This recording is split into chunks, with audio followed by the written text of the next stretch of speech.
Alright, mga kalyabe, so nandito si Bossing. Boss, ano pangalan? Saan po, saan? Saad. So ito si Boss Saad at taga-Imus lang siya. At ito nga yung kanyang sasakyan ay Toyota Innova na modelong-modelo, mga kalyabe. Bagong-bago. Bagong-bago, 1 year pa lang. 1 year pa. So ayan mga kalyabe, makikita nyo, taas na ng bitaw ko. Ayaw pa rin tumakbo. Ayan, napakataas na po niyan. Dapat tatakbo na kagad yan. Alright mga kalyabe, so yan na nga. Yan ang ating in-adjust. So na-adjust na po natin yan dito. So 12 lang po yan na tornilyo. So ito mga kalyabe, at kinakabit na yung kanyang belt. At i-check din natin tong kanyang mga relay, kasi ang mga relay nito ay talagang duda din tayo dito sa kanyang relay. Alright mga kalyabe, so yan na nga, napapaandar na nga natin tong Chevrolet Spark. Ayan. So kinakabit na lang din sa panalala yung horn. Alright mga kalyabe, so ito na nga, at ito turn over na nga natin to kay Busing yung kanyang Chevy Spark. So tapos na kasi. Kaibigan, kalyabi, mayroon ka bang problema? Sasakyan yung kotse, may problema sa makina. Tayo na kay makinistang pobre, susolusyonan, diagnostic ang kailangan. Makinistang pobre, isang magaling na mekaniko. Makinistang pobre, mayaman ang puso sa pagtulong. Mag-subscribe na kayo. Mag-subscribe kay Makinistang Pobre.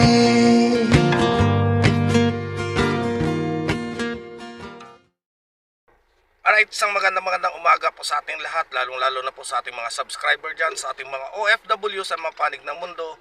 Magandang araw po sa ating lahat. So hindi ko nababanggitin kung umaga o hapon kasi iba-iba naman ang oras natin eh. Oh, ha? Ayan. So nandito tayo ngayon mga kalyabe kasi may isa po tayong solid Seward family na taga-Imus lang. So pumunta dito sa bahay para papasilip tong kanyang Toyota Innova 2022 model. So bagong-bago mga kalyabe. So ito, ang problema niya ay walang hatak. So bakit nga ba nawawalan ng hatak? So kapag normal naman ay maayos naman ang kanyang RPM. So para malaman natin, tara and let's go. Alright mga kalyabe, so nandito si Bossing. Boss, ano pangalan? Saan po, saan? Saad. So ito si Boss Saad at taga-Imus lang siya. At ito nga yung kanyang sasakyan ay Toyota Innova na modelong-modelo, mga kalyabe. Bagong-bago. Bagong-bago, 1 year pa lang. 1 year pa lang. So katulad nung nakaraan kasi, yung dumulog naman sa akin L300, 3 buwan pa lang ay talagang wala ng hatak. So tiningnan ko. 3 buwan yun? Yes, 3 buwan yun. Hindi yun. 3 buwan, walang nang hatak. So ano naging dahilan? So para malaman natin, isa-isahin natin to ngayon. At ito yung pinaka-the best na time para i-vlog natin yung ganitong klaseng senaryo. Kasi hindi lang siguro si Bossing ang nakaranas nito, marami na po sa atin.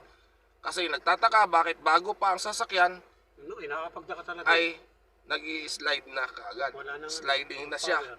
So katulad nito, ayan, kung mapapansin ninyo, i-rev ko ito. Ayan. So ganda naman ang kanyang power. Pero kapag nag-drive na siya, may load na, ay wala na siyang halos hatak. At dito sa paa ko. So sandali lang mga kalyabet, ito papakita ko lang muna sa inyo na naka-drive. So halos ayaw umalis oh. Yan, napakataas na ng bitaw. Papakita ko sa inyo ha. Alright. So ayan mga kalyabe, makikita nyo, taas na ng bitaw ko. Ayaw pa rin tumakbo. Ayan, napakataas na po niyan. Dapat tatakbo na kagad yan. Dapat sisibat na po yan. Sino muna? So, kunting ano pa lang. Takbo agad yun eh. ito maaring sliding clutch or susubok natin adjust ang kanyang pedal kasi napakataas ng bitaw.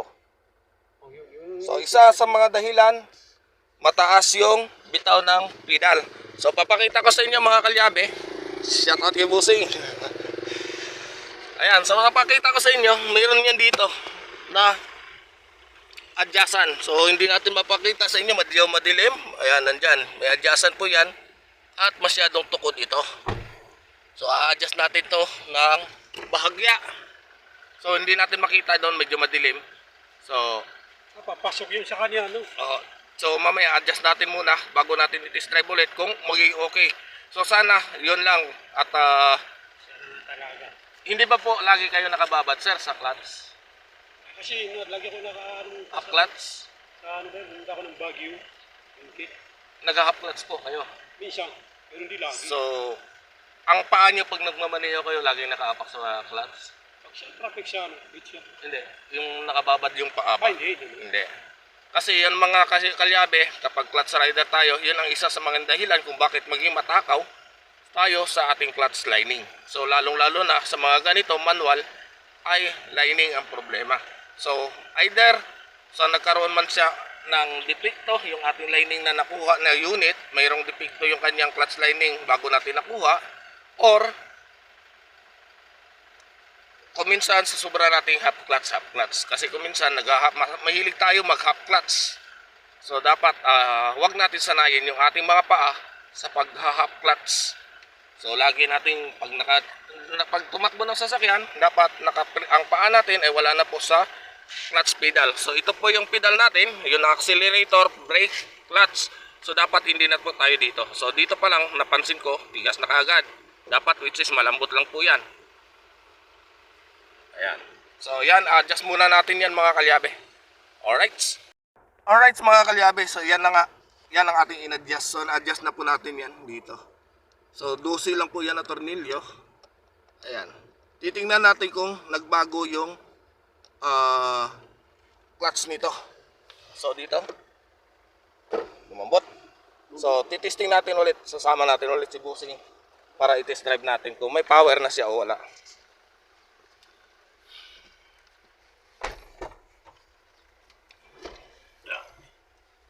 So ayan, titest drive natin, pasok. Ayan, pasok na siya. Sliding to. Wala, sliding. Sliding na. Sliding to. Ayun. Sliding to. Wala pa rin siyang hatak mga kalyabe. So sliding clutch ito. Titingnan natin dito sa labas, sa hood.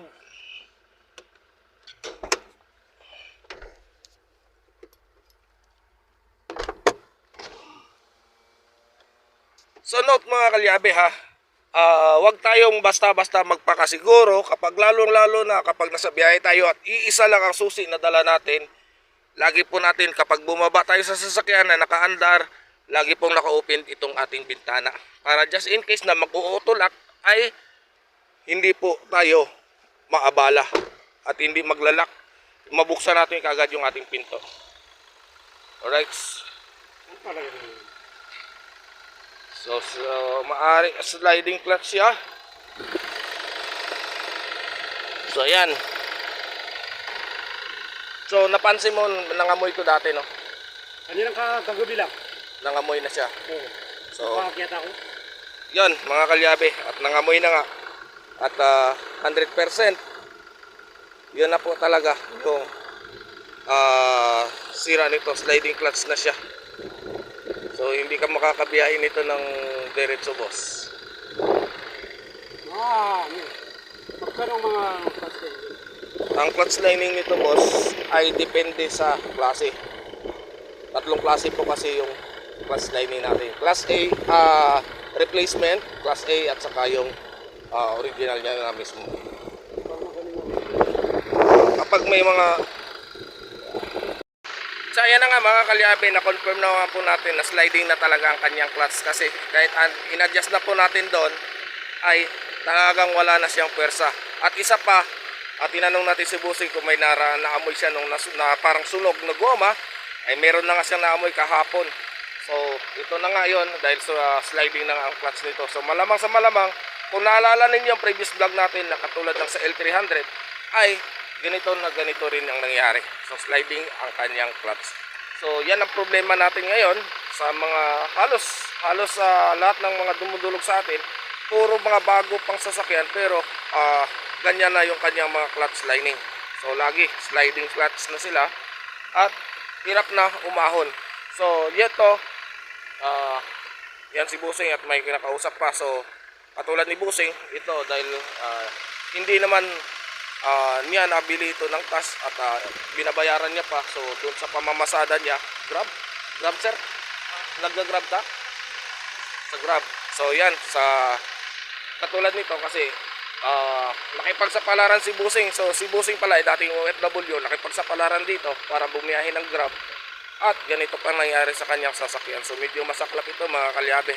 So naghanap siya talaga ng talagang hinanap niya talaga ako. At nang dahil kay Idol Japper, salamat sa iyo.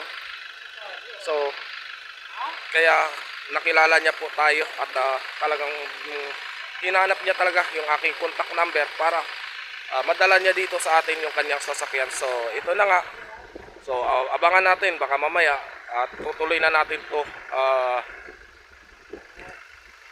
bababa ang kanyang transmission. So kasi hindi na talaga to makakaahon mga kalyabi, lalo na kapag may karga to ay wala na talaga to, hindi na talaga to tatakbo. So yan mga kalyabi, ayan, abangan natin mamaya. So yan mga kalyabi, so bali busy kasi tayo sobra ngayon dahil nga sa meron tayong 4 na ginagawa ngayon. So 4 na sasakyan tong ginagawa natin. At ito si Super Alalay ay nagkakabit. So ito naman, alternator ang naging problema nito at kinakabit na ng sa aking Super Alalay. Ayan. So medyo halo-halo na natin ito ngayon mga kalyabe. So medyo matagal-tagal niya kasi nawala kayong update sa atin, sa ating mga vlog. So dito, ayan, puro tayo gawa dito.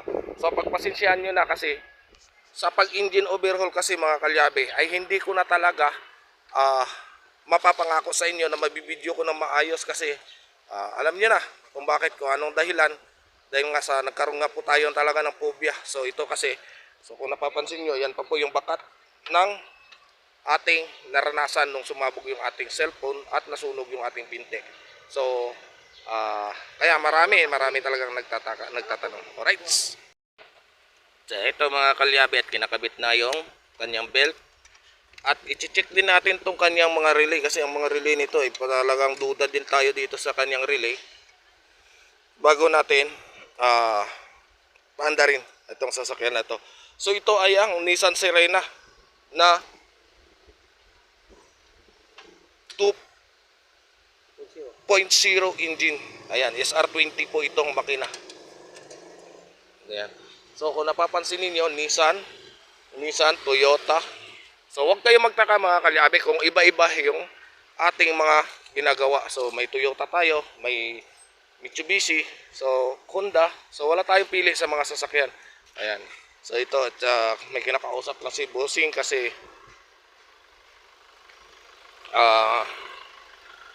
pinag-iisipan pa ni Busing kung saan siya na katulad nito mga kalyabe, ano. So sa mga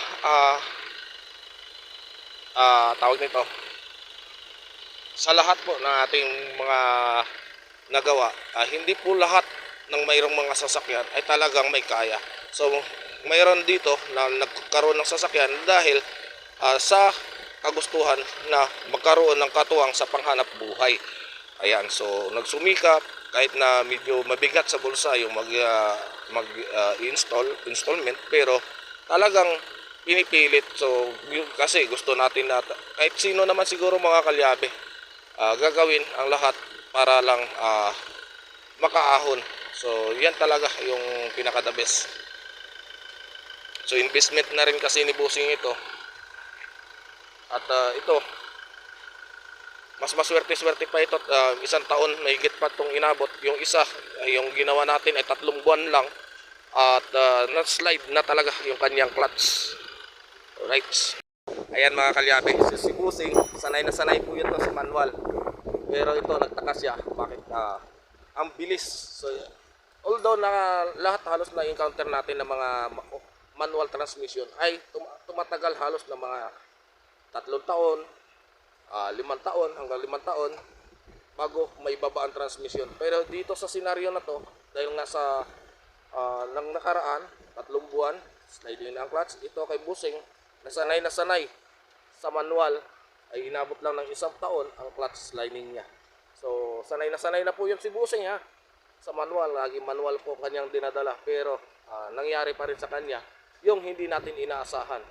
So, ayan, katulad niyan, mabigat kasi talaga sa bulsa mga kalyabe. Sa totoo lang, napakabigat sa bulsa ang maintenance ng sasakyan. Kaya hindi po biro yung magagastos natin kapag once na masiraan tayo ng sasakyan. So, sa amin kasi bilang mga mekaniko, kung mayroon man kami mga sasakyan, kung mapapansin ninyo halos lahat ng mga mekaniko ay wala silang mga modelo na sasakyan ngayon. So mahilig kami sa mga oldies na sasakyan kasi mas matatag yung aming gawa yung aming aming sasakyan kasi kumpiyansa na kami dahil proven and tested na po namin yan. Ilang dekada na po namin mga ginagawa yung mga ganyang mga sasakyan, yung mga lumang modelo. So sa mga modelo ngayon, hindi ko alam Mga bagong kung bakit ganon kabilis yung pagkasira ng mga lining. Tapos ito, hindi pa under kung hindi mo pa ng clutch. Ito, Hindi mo ba? hindi mo pa under pag hindi pa ng clutch. Normal po. May ano po yan, may switch. Grabe no. Nandyan yung switch. Kita mo may parang ano siya. May mapapansin ka dyan na parang wire sa clutch. Oh. Yan po yung switch niya para pag susi mo, Konekta sa connect sa ignition. Hindi ka lang mga bag mo yun. Aha. Pag ginagawa ganun. Ganun po. May bali parang pinaka safety. Kasi lalo na sa atin sa mga manual, kung minsan hindi kasi natin mapapansin, naka-engage yung ating kambyada. So kung malakas ang battery natin at may sasakyan sa harap natin, bigla nating mapastart, mababangga natin. Yun ang So yun ang purpose nun, para sa safety Walang po yun. naman yan. Kaya pa. Safety mo po yun, safety features niya po yun. Hindi pa nung mga bagong driver ang magnanakaw na kung kunin nila, hindi lang mapa-under yan. Opo, hindi nila basta-basta mapapaandar. Ako hindi mo mapa-under eh. At saka yung mga susi natin ngayon, try mo magpa-duplicate ka ng susi Mahirap mo. yan. Pa-duplicate ka ng susi mo, pag nagpa-duplicate ka ng susi mo at hindi naka-program, hindi po yan Ay, mapapaandar. dito basta-basta maano. Yes, totoo po yan. May chips po yan sa loob. May sensor siya May chips na yan. sa mga sasakyan. So ipoprogram pa po yan. Ipoprogram ulit yan. Yung pag nagpa-duplicate ka, ipapaprogram yan para magamit mo yung duplicate key mo. Pero pag hindi yan naka-program at diniretso mo lang yan, may tendency na yan, kahit anong gawin mo ay hindi mo mapapaandar ang sasakyan. Redondo lang siya ng redondo, pero hindi niya mapapagana. Minsan talaga, mahirap bumandar. Yan po yung Pakan mo ng gusto talaga yung isa sa safety features ng sasakyan para iwas kung minsan hindi natin maiwasan na yung may mga masasamang balak sa mga sasakyan ay nagagawa po yun. Ayan. So, Idol Japper, ito po si Busing Saad. Sulit na sulit sa iyo at dahil sa iyo, hinanap niya talaga ako. So, salamat, maraming salamat sa iyo, Idol Japper.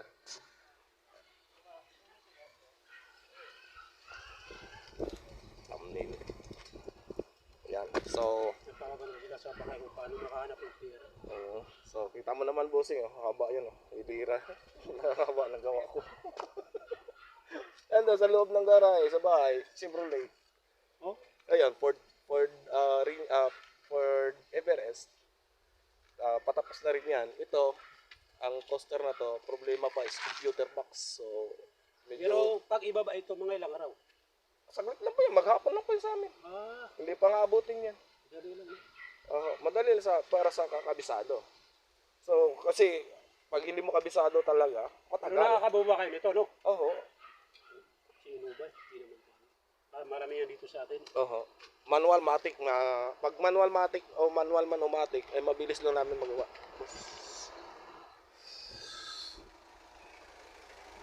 Sino yung trabaho ng mga pisa ng sasakyan. So, mga matik na lang kasi yung mga GMC, Ford, Oo. So, tapos yung sa kabila sa amin, may kasi mga... sa Saudi, napakamura talaga ng pyesa ng grabe. Ford. Sobra. Pero pagdating dito sa atin, ang pyesa ng Triple. Ford, hindi lang triple, Grabe. quadruple pa kung minsan. Ganon kamahal dito sa atin. Kasi ang nagpamahal dyan ay yung shipping. Yung transpo pagpunta dito sa atin, Kasi tapos galing siya, tax. May tax pa sa custom. Ganun. Shopping kasi galing sa ano, China, Thailand, Japan. Pero yung magagandang mga printer, Korea eh. Taiwan. Ay, Taiwan. Taiwan ngayon.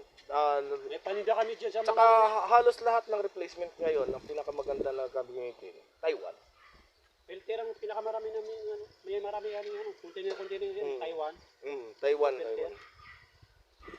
Taiwan na ngayon ang bumubulusok yung yung pagdating sa mga automobile parts. Sa mga chips niya, Taiwan na rin. Yung program ng Taiwan. Maraming Taiwan. Mga headlight natin, Taiwan. Mga parts na ngayon ng sasakyan sa Taiwan na halos lahat. Pero ang titibay. Ang ganda ng gawa ng Taiwan. Talaga mga Taiwan. Ayan mga kalabi, nag-uusapan lang kami ni Busing about sa parts. Kasi si Busing pala ay dati siyang sa mga parts ng sasakyan doon sa ibang bansa sa Saudi. Saudi ba sana? Saudi. Yung mga ibang filter sa amin, ibang filter to eh, parang pang-port to eh. Yung element. Port yan. So yan, pinakita sa atin dito. Puro mga piyesa ng sasakyan na sa kanilang pinagtatrabahuan dati sa ibang bansa. Tabliyaw. Alright. Mga ano to, Mga air filter. Air filter yan. Nakabaksa malalaki. Sila yun, mga pesa na.